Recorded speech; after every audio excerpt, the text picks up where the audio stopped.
Feast your eyes on this kick-ass Suzuki RMX250. Guys, after riding this thing, I can see why Suzuki was 4-time United States national champion in the off-road series on this same exact bike right here.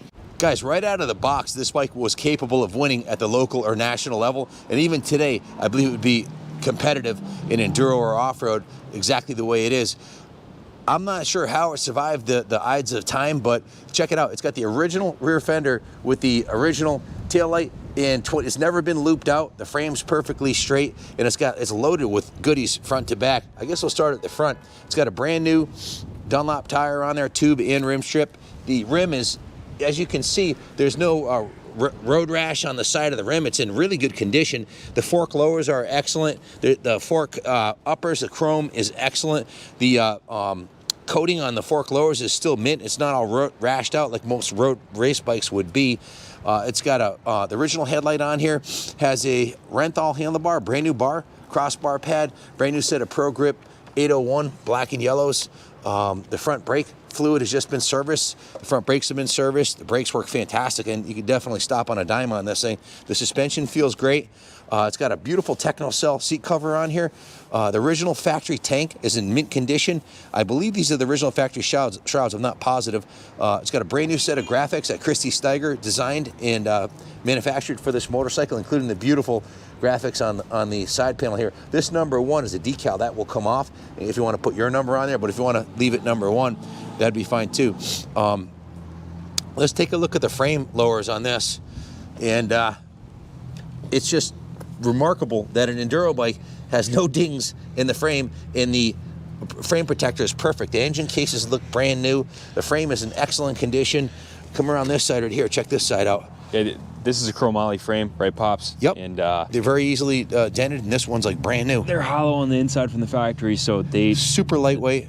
That's what you want to check first on any off-road bike. Look at these pegs, brand new set of polished, big IMS pegs, polished beautifully. The shifter is brand new. It's got a brand new gold chain on it. It's got a Renthal sprocket on the back. The chain, sliders, rollers, everything's in good condition. Bike's just been completely serviced. The aluminum subframe is perfectly straight. And Suzuki built these to last. Check it out. It's got Zerk fittings on the suspension linkage, so you can lubricate it, and it's got a lubrication point for grease on the swing arm pivot on the other side. Just a beautiful piece. The swing arm's real nice. Got brand new swing arm graphics. The rear wheel is perfectly straight. No evidence of any damage there. Just to me, the swing arm bearings, the rear wheel bearings are like brand new, zero play. All hallmarks. All the cycle parts on this thing are beautiful. And take a look at the photo shoot that Junior did. It looks like a calendar bike. Just beautiful. The side cover's been repainted. The frame's been repainted on the visible portions. This is original factory paint on the uppers here. It still has a sticker on there. VIN number's nice and crisp. The original factory radiators. Check out the backs of these radiators. It's just like it just came out of the box. And yeah, these are in good shape. if you know anything about off-road bikes, if they've been power washed or ridden through the mud, both radiators are perfectly straight. I don't see any damage on this side. Take a close look at this side too. Yeah, the radiators are beautiful. The radiator louver plastics have no indication of any road rash. It's got a new front fender on it. Just a beautiful piece. Oh, and the Kean Air Striker carb as well. That's a nice touch. Yeah. 38 mil Kean, easily tunable. It's the best carb in the market right now. Absolutely. So the carb's been upgraded for a 2-stroke. With the Kean Air Striker. It has a twin air filter on there. It has a full exhaust system on it. And the first thing I noticed, well, it's a FMF Gold Series exhaust system on here.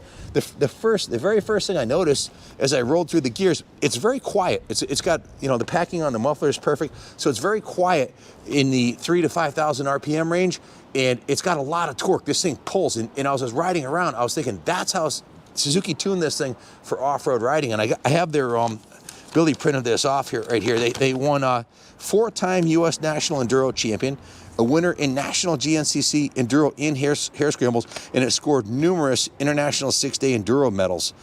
It was developed while racing in the United States for pro-level competition, and this is a very rare low-hour original example. You just don't find these like this. Classic two-stroke 250, but this was at the pinnacle of two-stroke development. It doesn't feel like a vintage bike. Well, technically, as a 96, it's not, but it doesn't feel like an old bike because the technology of two-strokes, they stopped developing them, at least Suzuki did, in the late 90s because they started switching to 4-stroke when Yamaha came out with the YZ400 in 98. So this is the last evolution of the Suzuki two-stroke motor. These are highly regarded by tuners as one of the best two-stroke 250 motors. John Dowd has a late 90s RM250 that, or an early 2000s that he took out of his barn, out of his garage. He hadn't ridden it in years and went out and waxed the local pros at the NESC race at Southwick a couple years back by 30 seconds. So this one's tuned for off-road.